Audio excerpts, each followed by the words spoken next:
নিজেরটা পাল্টাও, তারপরে আমার চিন্তাটা তুমি হ্যাঁ হ্যাঁ। ये मेन्यू এই মামা কিন্তু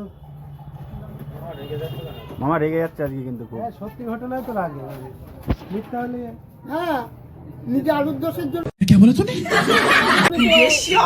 প্ল্যাটফর্মে ওইদিকে দৌড়াও। কার আলোর দোষ?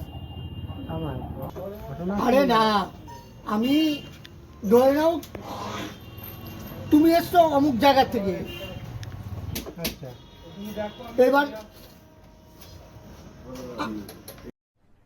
अरे कहना क्या चाहते हो আর 100 টাকা দিচ্ছি, খৈনি নিয়ে আয়। এবার আমি তো জানোই কিরম হাঁটি, হ্যাঁ তুই তো জোরে জোরে হাঁটি যাস। করতে কেন না আমি। এবার কি বলতো, ছেলে মেয়ে গাদা লোকজন আসে, এবার ও লেগে গেছে। পাস করে সাইড দিয়ে যেতে গিয়ে হয়তো গায়ে লাগতেই হ্যাঁ, পারে। লেগেছে, তুই ইচ্ছা হ্যাঁ। করে লাগাইসনি, এইটাই আর কি। তো সেটা বলবি তো যে আমি ইচ্ছা করে লাগাইনি, লেগে গেছে। বয়স হয়ে গেলে অনেক সময় লাগে, অসুবিধা নেই। এই তো